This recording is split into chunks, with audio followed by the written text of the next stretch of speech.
اعوذ باللہ من الشیطان الرجیم بسم اللہ الرحمن الرحیم. عزیزان مان، آج اپریل 1970 کی 12 تاریخ ہے اور درس کا آغاز سورہ آل عمران کی 163ویں آیت سے ہوتا ہے. 3/163.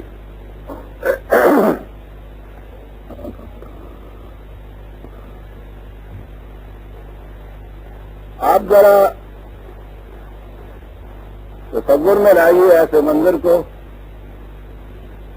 کہ انسان کی پیدائش کا، زندگی کا دار و مدار ہو مثلاً ہوا پر. انسان کو پیدا تو کر دیا جائے اور ہوا یہاں موجود نہ کی جائے تو یہ کیا چیز ہوگی؟ زیست کا دار و مدار ہو پانی پر اور پانی دنیا میں پیدا نہ کیا جائے، جانداروں کو پیدا کر دیا جائے. مینا سزد خدائرہ، خالق کے لیے ضروری ہے کہ وہ رب بھی ہو، تخلیق کرتا ہے، سامان ربوبیت بھی وہاں پہنچائے. یہ سامان ربوبیت، یہ ہوا اور پانی کی جو میں نے مثال دی، یہ تو انسان کی طبعی یا حیوانی زندگی کے لیے ضروری ہیں، اس کی جسمانی پرورش اور نشو و نما کے لیے ضروری ہیں. لیکن انسان کی زندگی حیوانی زندگی نہیں ہے، اس سے آگے اس کی انسانی زندگی بھی ہے. اس کی انسانی زندگی کے لیے بھی اسی طرح سے سامان نشو و نما کی ضرورت تھی. اور یہ سامان نشو و نما جسے کہا گیا، یہ وہ اصول اور قوانین تھے، وہ مستقل اقدار تھی جن کے مطابق زندگی بسر کرنے تھے. اس کی انسانیت کی نشو و نما ہوتی ہے. تو جہاں یہ سامان ربوبیت کہ بچے کی پیدائش کے ساتھ ہی جب اس میں کچھ کھانے کی کبھی استعداد نہیں ہوتی، رزق کے سرچشمے بہہ نکلتے ہیں اور اس انداز سے اس کی نشو و نما ہوتی چلی جاتی ہے. یہ اس کی شان ربوبیت ہے. تو انسانوں کے لیے اس قسم کی مستقل اقدار، قوانین، رہنمائی، ان چیزوں کا مل جانا بھی خدا کی ربوبیت ہے. آنکھیں دی جائیں اور روشنی نہ دی جائے، شان ربوبیت کے خلاف ہے. یہ تو جسمانی آنکھوں کے متعلق ہے. اور انسان کی انسانیت کی آنکھیں تو دی جائیں، لیکن اسے زندگی میں چلنے کے لیے، رہنمائی کے لیے روشنی نہ دی جائے، یہ تو خدا کی ربوبیت سے بعید تھا. اس لیے اس روشنی کے لیے بھی اس نے کہا کہ جہاں ہم نے آنکھیں دی ہیں دیکھنے کے لیے، روشنی بھی دی ہے، اور اسی روشنی کو اس نے وحی سے تعبیر کیا ہے. اور یہ وحی رسول کی وساطت سے ملتی ہے. اس لیے آغاز کلام ہی اس سے کیا کہ لقد من اللہ علی المؤمنین اذ بعث فیہم رسولا من انفسہم یتلو علیہم آیاتہ ویزکیہم ویعلمہم الکتاب والحکمہ وَإِن كَانُوا مِن قَبْلُ لَفِي ضَلَالٍ مُبِينٍ. ایک اندھا ہو، اسے کچھ دکھائی نہ دیتا ہو، ایک حاذق ڈاکٹر اس کا آپریشن کرے، اس کا علاج کرے اور اسے دکھائی دینے لگ جائے، تو آپ دیکھتے ہیں کہ اس کی زندگی میں یہ دن کتنا قابل یادگار دن ہوگا، اس ڈاکٹر کا یہ احسان کتنا بڑا عظیم احسان ہوگا۔ وَإِن كَانُوا مِن قَبْلُ لَفِي ضَلَالٍ مُبِينٍ، اس کا معنی یہ ہے کہ اس سے پیشتر تم انسانیت کی آنکھوں میں بینائی نہیں رکھتے تھے، اس نے بینائی عطا کی، خارج میں روشنی عطا کی۔ کتنا بڑا احسان ہے اس پیدا کرنے والے کا۔ اس میں پہلی چیز جو یہ کہی گئی کہ یہ رسول کا جو پیدا کرنا ہے، یہ ہے جسے یہ احسان کے طور پہ اس لفظ سے تعبیر کیا کہ جسے از خود تم کہیں سے نہ پا سکتے تھے نہ خرید سکتے تھے، بلا مزد و معاوضہ خدا کی طرف سے یہ وحی رسول کو ملی۔ اور اگلی چیز جو ہے وہ اس سے بھی اہم، ٹھیک ہے ڈاکٹر آپ کا آپریشن کرتا ہے، اگر وہ اس کی فیس چارج کر لیتا ہے عوض معاوضہ قلع ندارت، یہ احسان نہیں ہے۔ رسول آ کر رسول خدا سے یہ نبوت یا رہنمائی مفت پاتا ہے، بلا معاوضہ پاتا ہے، اور اس کے لیے کہا یہ گیا کہ جہاں تم اس رہنمائی کو پہنچاؤ اس کے ساتھ اس کا اعلان کرو کہ لا اسالکم علیہ من اجر، میں اس کی کوئی فیس تم سے نہیں مانگتا۔ اتنی بڑی نعمت وہ دیتا ہے، بلا اجر کے، بلا معاوضہ کے، بغیر صدقے کے وہ دیتا ہے۔ یہ رسول کی خصوصیت ہے۔ خدا نے یہ رہنمائی دی تو بلا صلہ کے، بلا اجر کے دی، رسول نے اسے آگے پہنچایا بغیر معاوضے کے اور بغیر اجر کے پہنچایا۔ بہت بڑی چیز ہے جس کا ذکر خدا نے کیا ہے، اور یہی وجہ ہے کہ دوسرے مقام پہ خاص طور پہ اس کا ذکر کیا۔ معلوم ہوتا ہے کہ وہ لوگ بھی تھے جن کے ذہنوں میں ابھی یہی تھا کہ یہ اسلام یا امت مسلمہ کے اندر داخل ہو جانا، اسلام لے آنا، کچھ ان لوگوں پر احسان کرنا ہے۔ اور جیسا کسی پولیٹیکل پارٹی میں شامل ہو جائے، بالخصوص الیکشن سے قریب زمانے میں، تو یہ بہت بڑا احسان ہوتا ہے اس پارٹی پر، اس پارٹی کے لیڈر پر، کہ ان کی اتنی ووٹس بڑھ جاتی ہیں اس سے۔ اور یہی وجہ ہے کہ اس لیڈر کو اور اس پارٹی کو ہر آن ان کی خوشامدیں کرنی پڑتی ہیں، جائز ناجائز منتیں سماجتیں کرنی پڑتی ہیں، ان کی ہر بات ماننی پڑتی ہے کہ اگر یہ ساتھ چھوڑ گیا تو اتنے ووٹس کم ہو جائیں گے۔ رسول کی رسالت میں تو یہ بات نہیں ہوتی۔ اسی لیے ایسے لوگ، یہ سورہ حجرات میں وہ جو بدوؤں کے قبائل تھے، ابتدا میں تو وہ اسلام نہیں لائے، اسلام کی مملکت قائم ہوئی، یہ نظام قائم ہوا، اس کے نتائج سامنے آئے، اس کی شوکت و سطوت کو انہوں نے دیکھا، اور اس بنا پر وہ اس امت میں شریک ہو گئے، اس مملکت کے افراد بنے۔ تو وہاں بات یہاں سے شروع کی تھی کہ قالت الاعراب آمنا، یہ لوگ دعویٰ کرتے ہیں آ کر کے ہم ایمان لائے ہیں۔ قل لم تؤمنوا، ان سے کہو کہ یہ ابھی تم ایمان نہیں لائے، ولکن قولوا اسلمنا، یہ کہو کہ ہم اس مملکت کی شان و شوکت و سطوت کو دیکھ کر اس کے سامنے جھک گئے ہیں، ہم نے اس کی ساورینٹی قبول کر لی ہے۔ یہ ایمان کی بات ابھی نہیں آئی، اور خود ہی آگے واضح کر دیا کہ ایمان کہتے کسے ہیں؟ وَلَمَّا يَدْخُلِ الْإِيمَانُ فِي قُلُوبِكُمْ، ایمان تمہارے دل کی گہرائیوں کے اندر ابھی نہیں اترا۔ یہ نہیں کہ اس کے بعد بھی یہ اترے گا، نہیں، یہ پروگرام اگلا جو ہے وَإِن تُطِيعُوا اللَّهَ وَرَسُولَهُ لَا يَلِدْكُم مِّنْ أَعْمَالِكُمْ شَيْئًا، اب یہ اطاعت کرتے چلے جاؤ گے اس نظام کی تو آہستہ آہستہ یہ ہو جائے گی کیفیت کہ ایمان تمہارے دل کی گہرائیوں میں اتر جائے، لیکن جب تک وہ نہ کیفیت پیدا ہو، یہ نہ کہو کہ ہم ایمان لے آئے ہیں، یہاں اتنی سی بات ان کے متعلق کہی اور نظر آتا ہے کہ یہی وہ لوگ تھے جن کے دل میں غالباً یہ احساس بیدار ہوتا تھا کہ ان لوگوں کے ساتھ ملنے میں، ان کی جماعت میں شامل ہونے میں ان کی تقویت بڑھ جائے گی، ان کی طاقت بڑھ جائے گی، کچھ ہمارا احسان ان کے اوپر ہوگا۔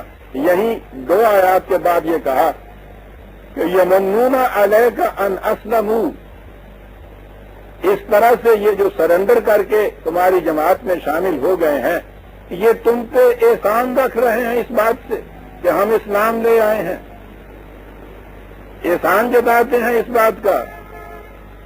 پھر سمجھ لیجئے کہ یہ جو بینائی اس ڈاکٹر نے دی تھی، اس کا کوئی اجر اور معاوضہ نہیں لیا تھا، مفت ملا تھا، مفت دیا تھا۔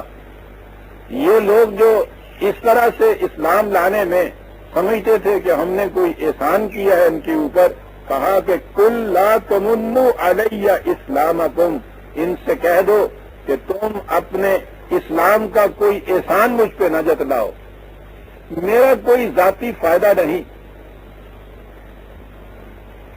کوئی اپنے اغراض و مقاصد نہیں، کوئی پولیٹیکل پارٹی اس قسم کی نہیں کہ ان میں ممبروں کی تعداد کی کثرت جو ہے وہ میرے لیے کسی طرح سے مفید ہو جائے گی۔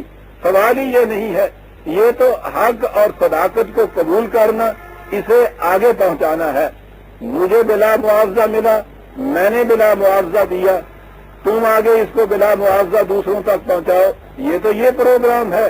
اس لیے اس میں یہ کیا سوال کہ تم اسلام لائے ہو تو تم نے کوئی احسان کر دیا۔ بل اللہ یمن علیکم ان ہداکم للایمان ان کنتم صادقین، حقیقت یہ ہے کہ خدا نے خود تم پہ احسان کیا ہے کہ اس نے صحیح رہنمائی تمہیں دے دی ہے۔ ایک شخص جو بھٹکتا پھر رہا ہو، راستہ اسے معلوم نہ ہو، کبھی ادھر جائے کبھی ادھر جائے، وقت توانائی ضائع ہو رہی ہو، اگر کوئی شخص اس کو یہ بتا دے کہ بھائی تم نے جہاں جانا ہے یہ راستہ اس کی طرف جائے گا سیدھا، اور اس کے لیے پھر اس سے کوئی اجر اور معاوضہ بھی نہ طلب کرے، تو در حقیقت یہ اس کا اس پر احسان ہے، نہ یہ کہ وہ اس راستے کے اوپر چلتا جائے اور اس سے کہتا جائے کہ دیکھا میں نے تم پہ کیسا احسان کیا کہ میں صحیح راستے پہ چل رہا ہوں۔ لیکن میں نے عرض کیا ہے کہ اس کے اندر وہ شرط ہے، لا اسألکم علیہ من اجر، دینے والا اس کا کوئی اجر نہ مانگتا ہو، اور اجر روپے اور پیسے ہی میں وصول نہیں کیا جاتا، اجر کی تو بڑی شکلیں ہوتی ہیں، کسی سے اپنی اطاعت لے لینا، ان کا ایک امیر بن جانا، ان کا لیڈر بن جانا،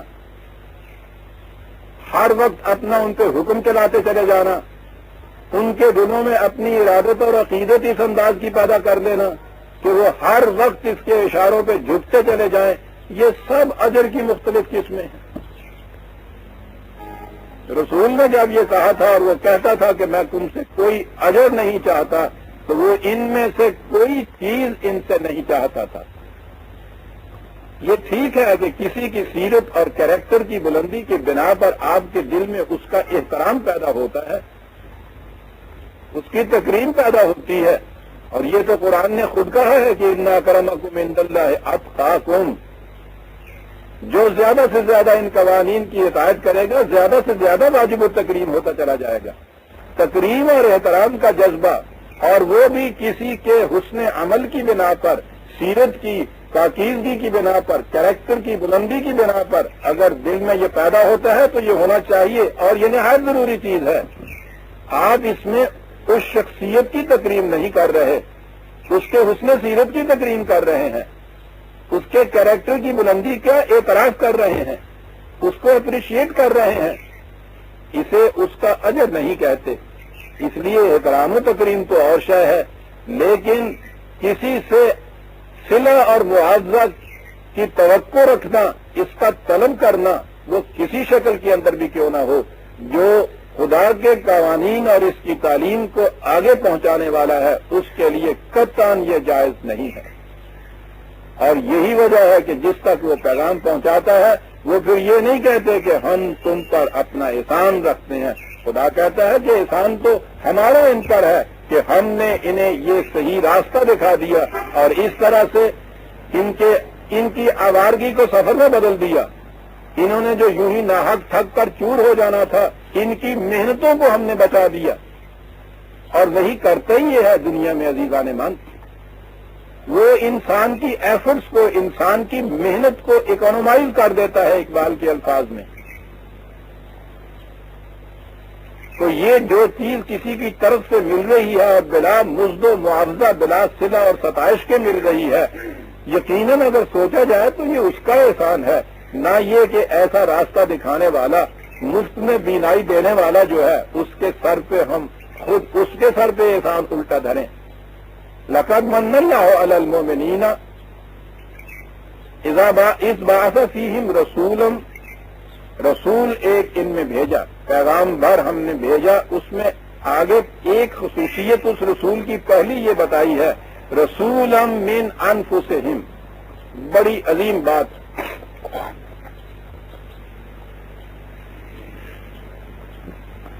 تم میں سے یہ ایک رسول.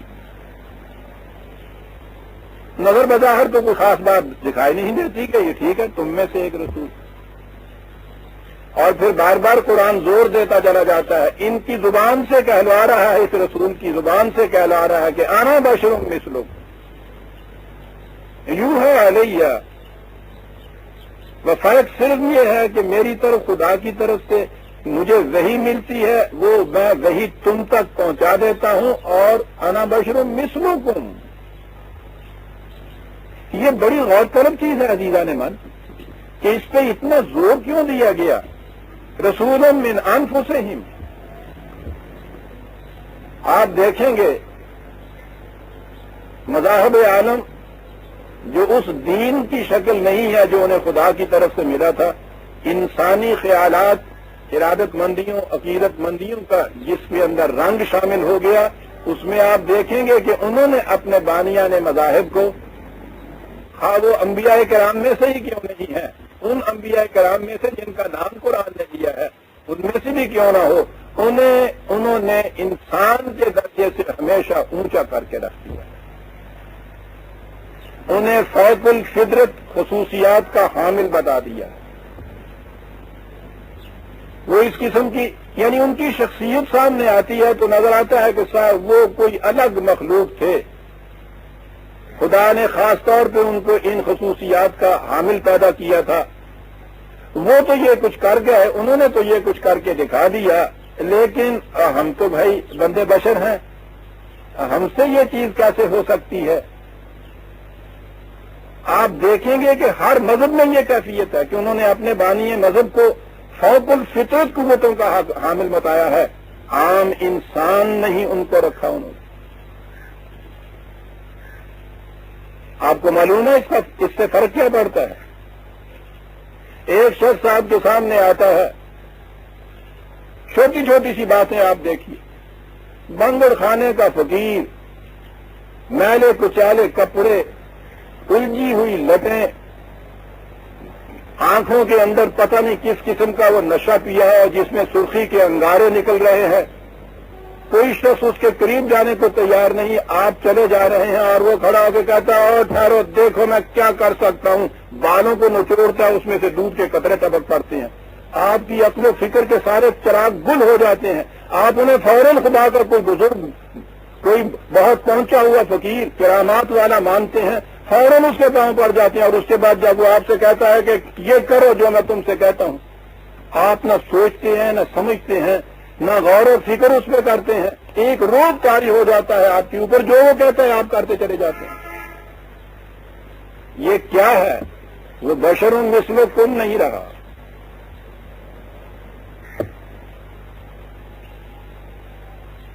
وہ کچھ ایسی بات کر گیا ہے جو تم نہیں کر سکتے تھے، جسے تم سمجھ نہیں سکتے.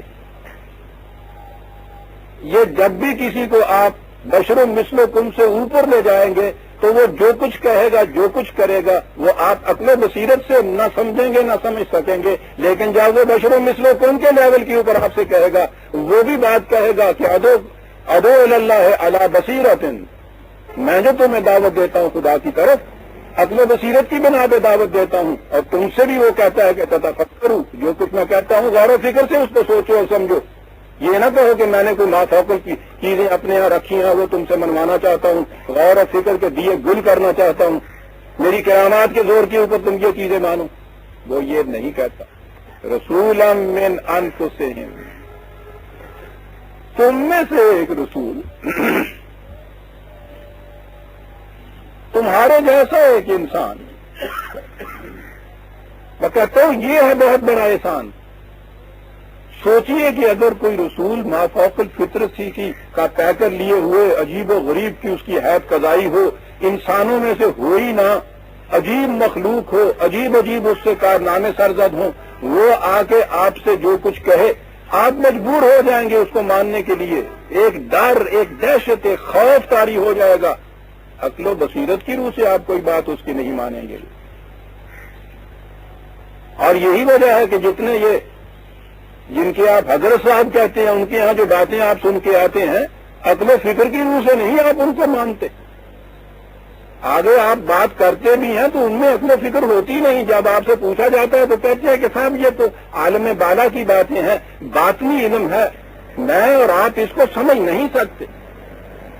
لیکن کرنا ہمیں وہی چاہیے جو حضرت صاحب کہتے ہیں.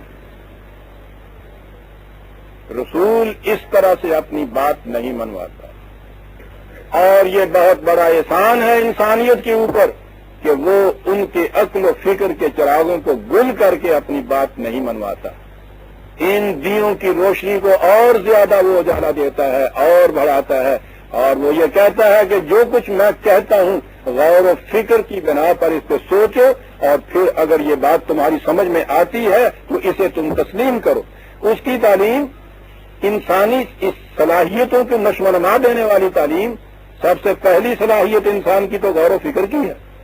اگر وہ غور و فکر کی صلاحیت کو ہی آپ کے ہاں مفلوج کر دیتا ہے، پیرالائز کر دیتا ہے، اس کا احسان کیا ہے ہم پہ؟ اس نے تو تباہ کر کے رکھ دیا انسانیت کو. انسانیت میں احسان یہ ہے کہ انسانیت کی پہلی خصوصیت جو مابہل امتیاز ہے وہ غور و فکر اور عقل و تدبر و تعقل و شعور کی ہے. وہ ان صلاحیتوں کو نشو و نما دیتا ہے. کوئی ایسی بات کر کے نہیں دکھاتا جسے آپ ما فوق الفطرت سمجھیں. کوئی اس قسم کی اس کی شکل و شباہت، اس کا پیکر، اس کا رہنا سہنا وہ قطعاً ایسا نہیں ہوتا کہ جس کے روب میں آ کے آپ فکر و تدبر کی قوتوں کو مسلوب کر کے اس کی بات ماننے کو تیار ہوں. انا بشر مثلکم.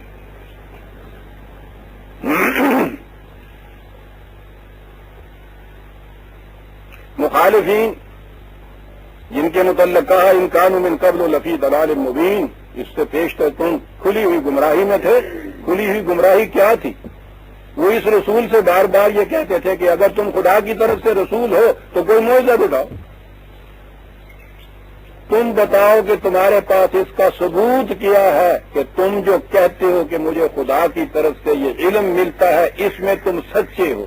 وہ یہ کہتے تھے ثبوت دو اس کا کہ تم سچے ہو. آپ کو معلوم ہے کہ اس کا ثبوت کیا پیش کیا گیا تھا؟ سنیے عزیزان من، کوئی معجزہ نہیں، کوئی کرامت نہیں، کوئی ما فوق الفطرت بات نہیں. کہا تم مجھ سے ثبوت مانگتے ہو کہ جو کچھ میں کہہ رہا ہوں اس دعویٰ کرنے میں سچا ہوں یا نہیں؟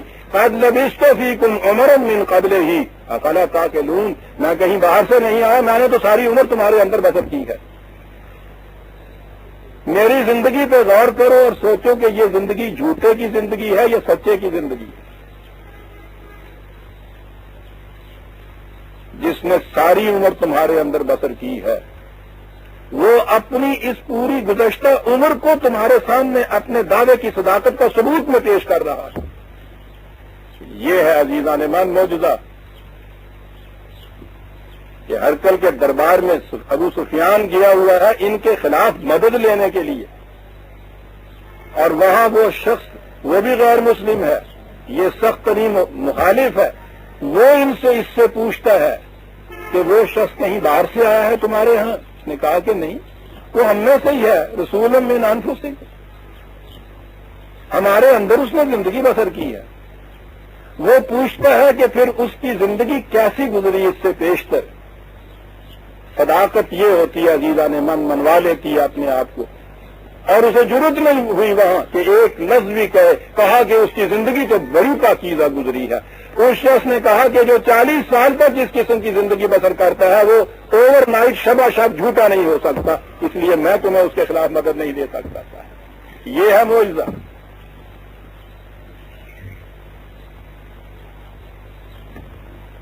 اپنی زندگی پیش کرو اپنے دعوے کی صداقت کے اندر. ٹھیک ہے، غلط معاشرے میں خرافات کے جھکڑ جو ہیں بعض اوقات ان چیزوں کے اوپر گرد و غبار طاری کر دیتے ہیں. تھوڑا سا وقت اس کے لیے چاہیے، استقامت چاہیے، پھر آپ دیکھیں گے کہ گرد و غبار چھٹ جاتا ہے. صداقت، دیانت کی، سیرت کی، بلندی کردار کی زندگی پھر آئینے کی طرح سامنے آ جاتی ہے. یہ ہے رسول من انفسہم. تم میں سے یہ ایک شخص تمہارے جیسا بشر، تو فرق یہ ہے کہ وہ اپنی زندگی کو تمہارے سامنے اپنے دعوے کی صداقت میں پیش کرتا ہے اور تم سے کچھ نہیں مانگتا. جو کہتا ہے اس کے متعلق ساتھ ہی تلقین کرتا ہے کہ یہ بات ایسے ہی نہ مانو. مومن کی ڈیفینیشن قرآن میں یہ ہے کہ جب ان کے سامنے خدا کی آیات پیش کی جاتی ہیں، لم یخروا علیہم صما وعمیانا، وہ آیات خداوندی کے سامنے بھی آنکھیں بند کر کے، کان بند کر کے نہیں جھک پڑتا. اللہ اکبر. جائے لٹوں سے دودھ نکال کے جھکا لیا جائے، اپنی ہر بات منوا لی جائے. وہ کہتا ہے مومن تو وہ ہے کہ اور تو اور خدا کی آیات بھی اس کے سامنے پیش کی جاتی ہیں تو وہ انہیں بھی آنکھیں بند کر کے قبول نہیں کرتا. یہ ہے رسول من انفسہم یتلو علیہم آیاتہ. وہ خدا کے قوانین کو پیش کرتا ہے ان لوگوں کے سامنے. پہلی بات یہ ہے. پھر اس کے بعد وہ کرتا کیا ہے؟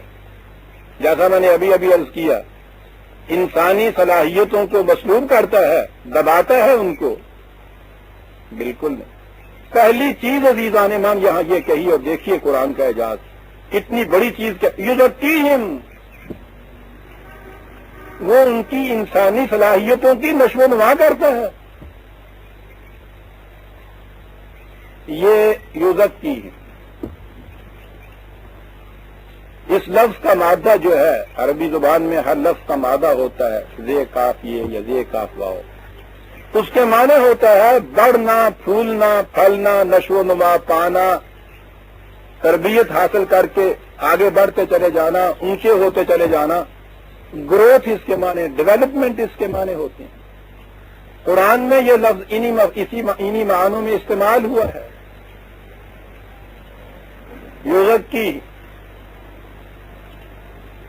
وہ ان کی انسانی صلاحیتوں کی نشو و نما کے سامان بہم پہنچاتا ہے. میں نے عرض کیا تھا کہ ایک تو انسان کے جسم کی نشو و نما ہے. یہ نہیں ہے کہ قرآن کا نظام انسانی جسم کی نشو و نما کی طرف سے بے اعتنائی برتتا ہے. وہ کہتا ہے کہ میں تو مذہب ہوں، مجھے ان دنیا کے دھندوں سے کیا کام. وہ مقدم یہ چیز کہتا ہے، انسان کی جسم کی نشو و نما کا پورا نظام دیتا ہے، جسے آپ معاشی نظام کہتے ہیں. اور اس طرح سے وہ ایسا حسن نظم ہے کہ جس میں کوئی فرد اپنی بنیادی ضروریات زندگی سے محروم رہ ہی نہیں سکتا. کتنا بڑا انتظام دیتا ہے وہ، اس لیے کہ انسان کی ذات کی نشو و نما، اس کی انسانیت کی نشو و نما اس جسم کے اندر ہی ہونی ہے. اس مسافر نے یہ سفر اس گھوڑے پہ طے کرنا ہے. تو آپ سوچتے ہیں کہ گھوڑے کو بھوکا مار دیا جائے اور مسافر سے کہا جائے منزل پہ پہنچ جائے؟ کر دو نا ختم پیٹرول موٹر میں سے، پھر دیکھیے وہ کیسے آپ کو منزل پہ پہنچاتی. موٹر اور اس کا پیٹرول مقصود بذات نہیں ہے، وہ سواری کو منزل تک پہنچانے کا ذریعہ ہے. بس اتنا ہی فرق ہے.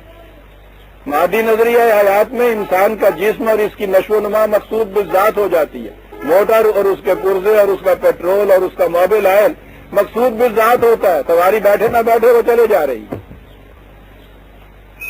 لیکن قرآنی نظریہ حیات کی روح سے یہ ذرائع ہیں انسانیت کی صلاحیتوں کی نشو و نما کے لیے، جسے انسانی ذات یا پرسنالٹی یا نفس یا خودی کہا جاتا ہے۔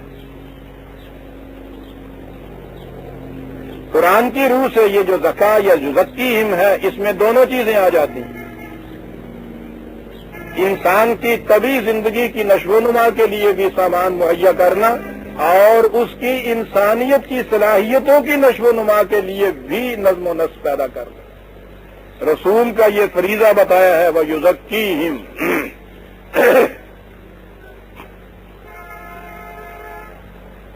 قرآن کریم نے، جیسا میں نے عرض کیا ہے، اس بنیادی حقیقت کو سمجھ لیجئے، دین کی ابتدا اس سے ہوتی ہے کہ انسان کی زندگی صرف اس کے جسم کی زندگی نہیں ہے، اس کے علاوہ ایک اور شے بھی ہے جسے انسانی ذات کہا جاتا ہے، وہ انسانی صلاحیتوں کی حامل ہوتی ہے، لیکن اسے نشو و نما یافتہ شکل میں نہیں دیا جاتا۔ وہ ہر انسان کو ملتی ہے، ایک پوٹینشیل فارم کے اندر ہوتی ہے، غیر نشو و نما یافتہ شکل کے اندر ہوتی ہے۔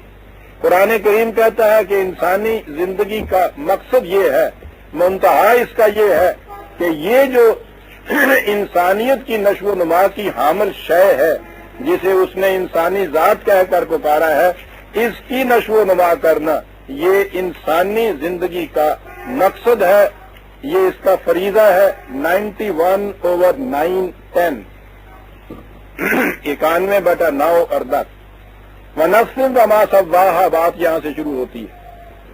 اب یہ دیکھیے، اس سے یہ نظر آتا ہے کہ یہ ایک مستقل اینٹی ہے انسان کی، جسے نفس یا ذات کہا گیا ہے۔ یہ ایک شے ہے، شے ہی کہا جائے گا۔ اب ہمارے ہاں زبان کی کمی ہے کہ اس میں کوئی لفظ اور نہیں ملتا ہمیں۔ یہ اپنا ایک وجود رکھتی ہے، یہ چیز جسے نفس کہا گیا ہے۔ یوں ہی وہ چیز نہیں کہ قوت فکر ہے، قوت عقل ہے، انسان کے جسم کی مشینری کی پیدا کردہ چیز ہے۔ جب انسان کا جسم ختم ہو جائے گا کہ یہ بھی ساتھ ختم ہو جائے گی شے، یہ نہیں کہا، یہ الگ ایک چیز کہی ہے۔ نفس وما سواہا، بات میں یہاں کہہ رہا ہوں۔ قد افلح من زکاہا وقد خاب من دساہا۔ اس کی کھیتی پروان چڑھتی ہے، کامیاب زندگی اس کی ہے جو اپنی اس نفس یا اس ذات کی نشو و نما کر لیتا ہے۔ اور قد خواب من دساہا، عام مانے وہ تباہ ہو جاتا ہے، وہ کامیاب نہیں ہوتا۔ من دساہا، جو اس کو مٹی کے تلے دبا ہوا رہنے دیتا ہے، ابھرنے نہیں دیتا۔ تدسیہ کے معنی ہوتا ہے کسی ایسی شے کو جو زندہ ہو یا زندہ ہونے کی اس میں صلاحیت ہو، اسے مٹی کے نیچے دبا دینا۔ عرب جو زندہ لڑکی کو دبایا کرتے تھے، زندہ درگور، زندہ ہی دبا دیا کرتے تھے، اس کے لیے بھی لفظ قرآن نے یہ استعمال کیا ہے۔ یہ بیج جو مٹی میں دبایا جاتا ہے، جس میں صلاحیت ہوتی ہے ابھرنے کی، اگر اس بیج کے نیچے بیج کے اوپر اتنا بڑا ڈلا مٹی کا رکھ دیا جائے کہ جس کے بوجھ تلے وہ دبا رہے، تو اس میں سے کونپل پھوٹ نہیں سکتی۔ مٹی کے بغیر بیج فصل میں نشو و نما نہیں پا سکتا، لیکن مٹی اگر بوجھل بن جائے اور اس کے نیچے وہ دب جائے تو اس میں جو اگنے کی صلاحیت ہوتی ہے وہ بھی ختم ہو جاتی ہے۔ یہ خوابہ کا لفظ بھی الفاظ میں نے عرض کیا ہے نا عزیزان من، ان پہ غور کرنا چاہیے۔ یہ خوابہ کیا چیز ہے؟ میں نے کہا ہے نا کہ افلاح کے مقابلے میں نشو و نما پا کے ابھر آنا، باہر آ جانا، اس کے مقابلے میں خوابہ ہے۔ اس زمانے میں یہ آگ جلانے کے لیے ابھی یہ ماچس سے تیلیاں یہ تو نہیں تھی، چکماک پتھر ہوتا تھا، اس چکماک کو فرکشن سے رگڑ کے دوسرے پتھر سے اس میں سے ایک شعلہ نکلتا تھا، اس شعلے سے آگے آگ جلتی تھی۔ یہ آگ یا شعلہ پیدا کرنے کی صلاحیت چکماک کے اندر ہوتی تھی، لیکن باہر آگ تو اسی صورت میں وہ پیدا کر سکتا تھا کہ یہ چنگاری اس کی رگڑ سے ابھر کر باہر آ جائے۔ وہ پتھر کے جس میں سے یہ چنگاری باہر نہ رہے، اندر کی اندر دبی ہوئی رہ جائے، اس کے لیے خوابہ کا لفظ ہوا کرتا ہے۔ اس کی چنگاریاں دبی کی دبی رہ جاتی ہیں۔ قرآن ہے عزیزان مان، مجد میں آ جاتا ہے انسان۔ اللہ اکبر۔ چنگاریاں پیدا کرنے کی استعداد تو ہر ایک میں دی ہوئی، بس فرق اتنا ہی ہے کہ کون ان چھپی ہوئی حرارتوں سے عمل کی فرکشن کے ذریعے سے باہر لے آتا ہے اور باطل کے تمام نظام کہن کو خس و خاشاک کی طرح جلا کے رکھ دیتا ہے، اور کون وہ ہے کہ جس کی یہ چنگاریاں دبی کی دبی رہ جاتی ہیں، پتھر کا پتھر ہوتا ہے۔ وقودہ الناس والحجارہ جو قرآن نے کہا ہے، جہنم کا ایندھن یہ پتھر ہوتے ہیں جو خود دبی ہوئی چنگاریاں نکال کے باطل کو نہیں جلاتے، خود جل جاتے ہیں، دوسروں کی آگ کے اندر لگا جانا۔ قد خواب من دساہا، جس نے اس کو مٹی کے بوجھ کے تلے دبا دیا، اس کی چنگاریاں یوں دبی کی دبی رہ گئیں جیسے اس چکماک کی کہ جس میں سے آگ نہ نکل رہی۔ اور پھر میں نے عرض کیا یہ دساہا کا لفظ مٹی میں دبانے سے ہی بیج کی نشو و نما ہوتی ہے، نمود ہوتی ہے، لیکن اگر وہ مٹی اتنی اس کے اوپر آ جائے کہ مٹی غالب ہو جائے، بوجھ ہو جائے، تو اس کی وہ جو صلاحیت نشو و نما پانے کی ہوتی ہے وہ بھی دب کے رہ جاتی ہے۔ مٹی کی ضرورت لا ينفق، لیکن مٹی کے نیچے دبنا نہیں ہے۔ مادی ضروریات زندگی نشو و نما کے لیے نہایت ضروری ہیں، لیکن اگر انہی کو مقصود سمجھ لیا اور انہی کے نیچے دب کے رہ گیا، انسانی صلاحیتیں دب کے رہ جائیں گی، ابھر نہیں آئیں گی۔ انسانی زندگی کا مقصود اصلح من زکاہا، جس نے اس کو نشو و نما دے دی۔ اصلح کا لفظ ادھر استعمال کیا ہے، اس کے معنی ہوتا ہے اس کی کھیتی پک گئی، اور جس نے اس بیج کو ہی مٹی کے تلے دبا کے رکھ دیا، ابھرا ہی نہیں، کہتا قد خواب، پتھر کا پتھر رہ گیا۔ الفاظ کیا ہے قرآن کے؟ کوئی ہے زبان جو ان کا ترجمہ کر دے عزیزان مان؟ لفظوں کے اندر مفہوم تو سمجھایا جا سکتا ہے، ترجمہ کون سی زبان اس کا کرے؟ قد افلح من زکاہا۔ اس کے لیے پروگرام دے دی کہ یہ کس طرح سے یہ کیفیت پیدا ہوتی، یہ نشو و نما کس طرح سے ہوتی ہے۔ ایک جگہ تو پہلے تو یہ ڈال کے کہا کہ دیکھو یہ بہت بڑا مقصد زندگی ہے، بہت بڑا پروگرام ہے، اس کے لیے خام خواہ کے لیے دعوے نہ کرتے پھرا کرو۔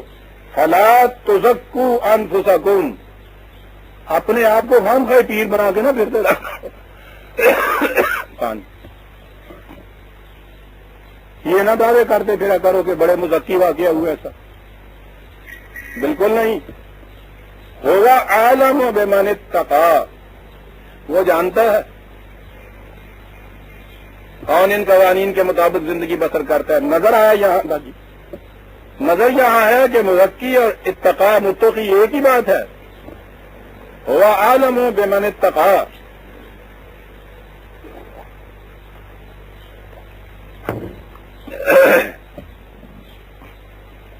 لیکن بات آگے بھی نہ ہوئی۔ یہ کہا کہ وہ ٹھیک ہے، ہم جانتے ہیں طریقہ اس کا کیا ہے۔ طریقہ عزیزان ایمان، یہ اس کی ریفرنس تھی 53/32، 53/32۔ اس کے لیے طریقہ یہ بتایا 92/17 14 بلکہ 5 بھی، 92/5 بھی، اور 17 اور 18 بھی۔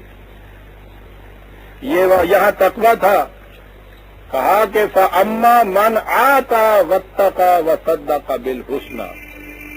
یہاں کہا گیا ہے، یہ بڑی عجیب یہ آیات آتی ہیں، انسان کی کوششیں مختلف سمتوں میں جاتی ہیں، لیکن آپ ہم بتائیں تو کہا ہے کہ اصولی طور پر 2 سمتوں میں جاتی ہیں۔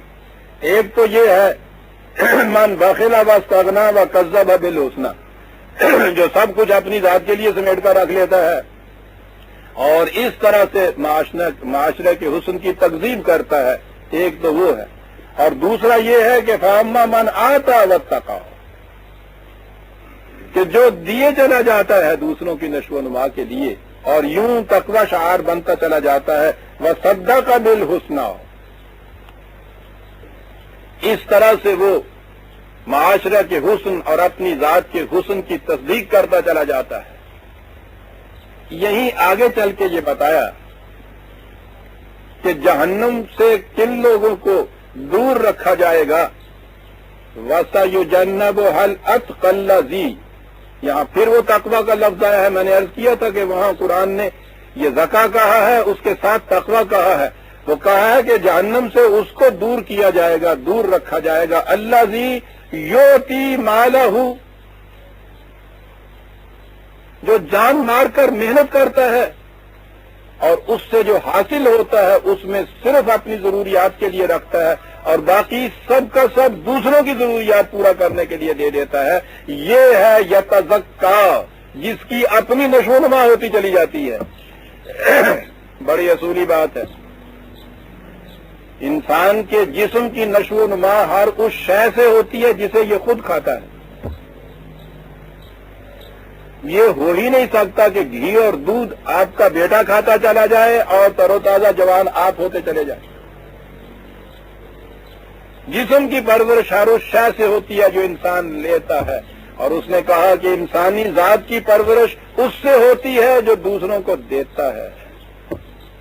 الذی یؤتی مالہ یتزکا، یوں ہے جو نشو و نما ہوتی ہے. اور یہاں جو کہا وہ وَيُزَكِّيهِمْ، یہ ان کی نشو و نما کا سامان کرتا ہے. تو دیکھیے کہاں یہ بات کہی قرآن نے. 9/103 9/103 جماعت بن گئی ہے. اس جماعت کے افراد محنت کر رہے ہیں. اپنے محنت کی کمائی میں سے قرآن کا نظام یہ ہے کہ صرف اپنی ضرورتوں کے لیے وہ رکھتا ہے اور باقی نظام کے حوالے کرتا ہے. نظام تمام ضرورت مندوں کی ضروریات پوری کرنے کا اہتمام کرتا ہے. یہ ہے اسلامی نظام. اس کے لیے کہا کہ خذ من اموالہم صدقۃ، یہ جو اپنی کمائی میں سے لاتے ہیں تمہارے پاس انہیں وصول کرو. یہی ان کے دعوی ایمان کی صداقت ہے. یہ آپ کے ہاں جو اب صدقہ ہے نا، اب کالے بکرے کی سری جڑی آتے چرائے پا دیں آگے، تھوڑی ہلدی بھی وہ لاؤ آگے. جان کا صدقہ.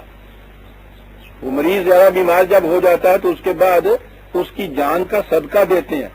یعنی بکرے نو ذبح کر دے، وہ جان بچ جائے گی، وہ جان جو لے لے. یہ بعد پھر یہ جان بکرے کی رہی ہے. میرا خیال ہے ہر ویلے ڈر رہتا کہ کسی ویلے چھری نہ پھر جائے. جو جانیں اس طرح سے بچاتا ہے اس کی اپنی جان کی کیفیت بھی یہ رہتی ہے. صدقہ، صدقہ یہ ہے قرآن کی روح سے. یہ تو لفظی صدق کا صداقت ہے جو اپنے دعوے ایمان کی سچائی کے ثبوت میں اپنی کمائی کا بہترین حصہ لا کے تو خدمت میں پیش کر دیتے ہیں کہ اس کو صرف کیجئے محتاجوں کی ضرورت مندوں کے لیے. یہ ہے جو صداقت کا ثبوت ہم پہنچاتے ہیں. خذ من اموالہم صدقۃ تطہرہم. میں بھی عرض کروں گا یہ دو لفظ کیا ہے.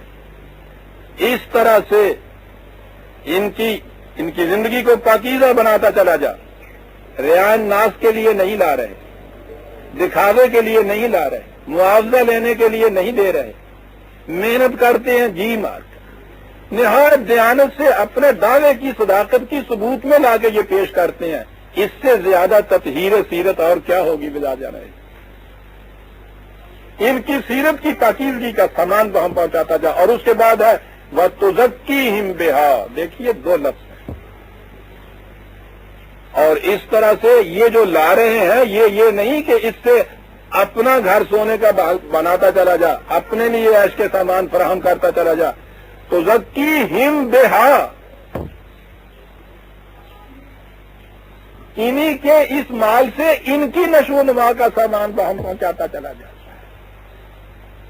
رسول تو صلہ ہی نہیں مانگتا، وہ افضا ہی نہیں مانگتا. ایک اجتماعی نظام ضرور ہے. یہ انفرادی خیرات اور صدقے برادران عظیم یہ تو باطل نظام کے اندر کی چیزیں ہیں. تزکیہم بہا، ان کے اسی مال سے انہی کی نشو و نما کا سامان ہم پہنچاتا چلا جائے. یہ ہے وہ طریقہ جو قرآن نے بتایا. اور آپ کو معلوم ہے کہ اس کے بعد جب پھر آپ کا دین مذہب میں بدلا تو آپ کے ہاں ایک اصطلاح ہے بڑی عام، تزکیہ نفس ہو رہا ہے. آ گئی نا بات سمجھ میں؟ وہ یہیں سے لیا ہوا تزکیہ نفس ہو رہا ہے. تزکیہ کے لفظی معنی آپ نے دیکھ لیے، چھپی ہوئی صلاحیتوں کی برومندی، ان کی نشو و نما، ان کو ابھارنا، ان کو زندہ کرنا، بڑھانا، ان میں پھولنے پھلنے کی صلاحیت پیدا کرنا، یہ ہے جو تزکیہ کے معنی ہیں. اور یہی تزکیہ نفس آپ کے ہاں جب تصوف میں آیا تو اس کے معنی ہے نفس کشی، مارنا نفس کو، انسانی ذات کو مارتے چلے جانا، اور تزکیہ اس کا نام ہے. یا اللہ، آپ نے دیکھا کوئی الفاظ پہ بھی غور نہیں کرتا. ہم کیا کہہ رہے ہیں؟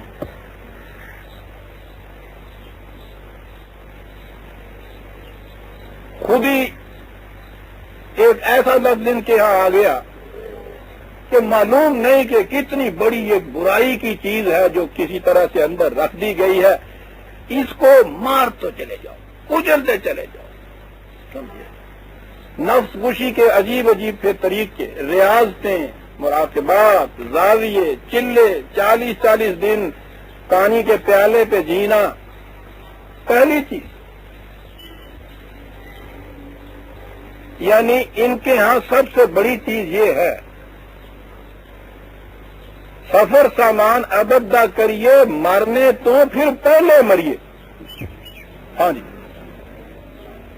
یعنی اس مرنے ہوتے دیکھو اپنا کوئی بات نہیں چلتا نا، وہ تو اس نے مارنا ہے. یہ کیا بات ہوئی؟ وہ بھی تو یہ ہے، مرنے تو پھر پہلا مریے. اس زندگی میں جیتے جی مر جانے والی بات یہ ہو. سمجھیں؟ یہ سارے طریقے جو ہیں اس کا نام ہے نفس، تزکیہ نفس. میں نے عرض کیا تھا نا کہ جب بھی دین مذہب میں بدلتا ہے اس کی ٹیکنیک یہ ہوتی ہے کہ الفاظ وہ ہمیشہ دین کے رکھتا ہے اپنے، ان کا مفہوم بدل دیتا ہے. کوئی ان سے پوچھتا نہیں کہ صاحب زبان کے اعتبار سے فرما دیجئے تزکیے کے تو معنی ہوتے ہیں نشو و نما دینا، بڑھانا، پھولنا، پھلنا، ابھرنا. یہاں آپ نفس کشی کا نام رکھ رہے ہیں تزکیہ نفس. کیا ہوا جی کہ جی تزکیہ کی اصلی معنی جو ہے نا جی وہ ہے پاک کرنا، اور نفس کو ان علائشوں سے پاک کیا جاتا ہے. اس اعتبار سے اس کو ہم تزکیہ نفس کہتے ہیں. ان سے پوچھئے کہ قرآن کی اس آیت میں پہلے لفظ آتا ہے خذ من اموالہم صدقۃ تطہرھم. یہ تو طہارت آپ کو معلوم ہے، پاک کرنا. یہ لفظ تو پہلے آ گیا. وَتُزَكِّيهِمْ بِهَا، یہ دوسرا لفظ پھر کہے کے لیے ہے. کیا یہ شاعری ہو رہی ہے کہ یہ لے لو تطہرھم تاکہ تو ان کو پاک کرے، تو ان کو بہت سارا پاک کرے، یا تزکیہم اور کی معنی ہوں گے. یعنی ایک لفظ تطہرھم آ گیا، پھر آگے اس کے ہے تزکیہم. تو قرآن تو عزیزان من کہیں بھاگنے کا راستہ ہی نہیں دیتا.